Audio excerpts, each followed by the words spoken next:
चुनाव आयोग ने बिहार विधानसभा चुनाव 2020 के लिए तारीखों का ऐलान कर दिया है। मुख्य चुनाव आयुक्त सुनील अरोड़ा ने कहा, बिहार में पहले चरण का मतदान 28 अक्टूबर को होगा, दूसरे चरण का मतदान 3 नवंबर, तीसरे चरण के लिए 7 नवंबर को वोट डाले जाएंगे, 10 नवंबर को वोटों की मतगणना की जाएगी। बिहार के चुनाव 3 चरणों में संपन्न कराए जाएंगे। पहले चरण में 16 जिलों 71 सीटों पर होगा चुनाव, दूसरे चरण में 17 जिलों में चुनाव होगा, तीसरे चरण में 15 जिलों की 78 सीटों पर वोटिंग होगी। पहले चरण की अधिसूचना 1 अक्टूबर को जारी की जाएगी, आखिरी तारीख 8 अक्टूबर है। कोरोना काल में हो रहे बिहार चुनाव में लोगों के स्वास्थ्य और सुरक्षा का पूरा ध्यान रखा जाएगा। चुनाव आयोग की तैयारी की। बिहार में 243 सीटों पर चुनाव हो रहा है। कोरोना के दौर में पहला सबसे बड़ा चुनाव होगा।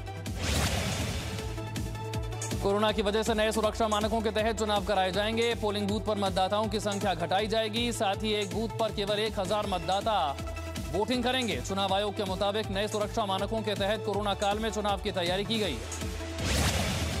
बिहार चुनाव में 7 lakh hand sanitiser, 6 lakh PPE kit, 6 lakh bedsheets और 23 लाख हैंड ग्लव्स का इंतजाम किया गया है। बिहार विधानसभा चुनाव में कुल 7 करोड़ से ज्यादा मतदाता अपने वोट का इस्तेमाल करेंगे। नियमों का उल्लंघन करने पर सख्त कार्रवाई की जाएगी। सभी उम्मीदवारों को सिक्योरिटी डिपॉजिट भी ऑनलाइन जमा कराना होगा। इस बार सुरक्षा में लगे कर्मियों की संख्या बढ़ाई गई है। सभी मतदान केंद्र ग्राउंड फ्लोर पर ही होंगे। उम्मीदवारों के बारे में जानकारी वेबसाइट पर दी जाएगी। चुनाव आयोग के मुताबिक उम्मीदवारों पर केस की सारी जानकारी सार्वजनिक की जाएगी।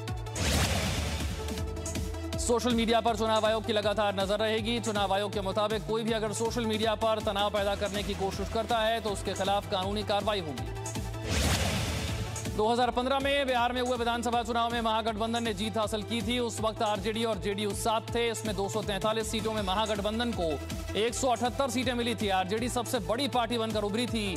बीजेपी को 53, आरएलएसपी को 2 और हमको 1 सीट मिली।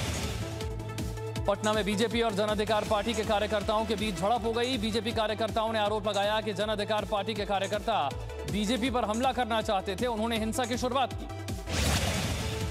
जम्मू कश्मीर के शोपियां में सीआरपीएफ जवान पर आतंकियों ने हमला कर दिया। आतंकियों ने मिनी सचिवालय पर तैनात जवान पर गोलियों से फायरिंग की। फिलहाल किसी नुकसान की खबर नहीं है। शोपियां में सर्च ऑपरेशन जारी है। एम्स की फॉरेंसिक सूत्रों के मुताबिक सुशांत की हत्या हुई है या उन्होंने आत्महत्या की है। गले के निशान से यह पता लगा पाना मुश्किल है। इसके लिए गले का पूरा डिसेक्शन करना जरूरी होता है। हालांकि सूत्रों का कहना है फॉरेंसिक टीम पूरी जांच और स्पष्ट निष्कर्ष निकलने के बाद ही रिपोर्ट सौंपेगी। सूत्रों के मुताबिक रकुलप्रीत ने एनसीबी के सामने रिया के साथ ड्रग चैट की बात कबूल की है। 2018 में रिया के साथ रकुलप्रीत की ड्रग चैट हुई थी। रकुल ने ड्रग्स लेने से इनकार किया है। उन्होंने कहा कि रिया ड्रग्स मंगा रही थी। रिया का ड्रग्स मेरे पास रखा हुआ था। दीपिका पादुकोण की टैलेंट मैनेजर करिश्मा से भी एनसीबी सवाल जवाब कर रही है। सूत्रों के मुताबिक करिश्मा से पूछा जा रहा है कि दीपिका से चैट में कोको रेस्टोरेंट के बारे में लिखा है, उस दिन वहां क्या हुआ था। ड्रग पेडलर अनुज केशवानी से करिश्मा के संबंधों को लेकर सवाल पूछे जा रहे हैं। दीपिका के पति रणवीर सिंह ने एनसीबी को अर्जी दी है। रणवीर सिंह ने लिखा है कि दीपिका को बेचैनी और घबराहट होती है। रणवीर ने दीपिका से पूछताछ के दौरान दीपिका के साथ रहने की इजाजत मांगी है। फिलहाल अर्जी पर फैसला नहीं आया। करण जौहर की कंपनी धर्मा प्रोडक्शन के डायरेक्टर क्षितिज प्रसाद के घर पहुंची एनसीबी की टीम को उनके घर से गांजा मिला है। क्षितिज को एनसीबी दफ्तर लाया गया, जहां अधिकारी समीर वानखेड़े क्षितिज से पूछताछ कर रहे हैं। ड्रग्स मामले में 2 टीवी कलाकार सनम जौहर और एबिगेल पांडे पर केस दर्ज हुआ है। एनसीबी ने 2 दिन तक पूछताछ के बाद एनडीपीएस एक्ट में सनम जौहर, एबिगेल पांडे पर केस दर्ज किया। एनसीबी की छापेमारी में दोनों के घर से गांजा मिला था। किसानों से जुड़े बिल के विरोध में आज किसानों ने भारत बंद का ऐलान किया है। कई जगहों पर प्रदर्शन किया जा रहा है। पंजाब में इसका सबसे ज्यादा असर है। हरियाणा के किसान भी इसका विरोध कर रहे हैं। आईएमएफ ने पीएम मोदी की आत्मनिर्भर भारत पहल को अहम बताया है। आईएमएफ ने कहा है आर्थिक पैकेज ने भारतीय अर्थव्यवस्था को सहारा दिया।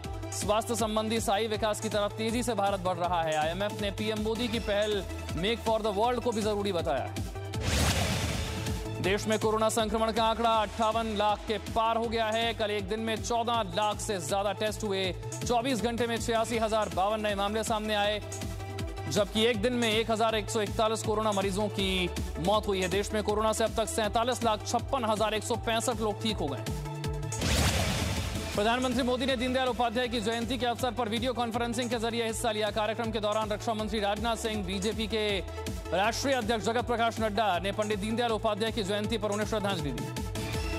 Presenting B News app, available on Google Play and App Store. Download it now.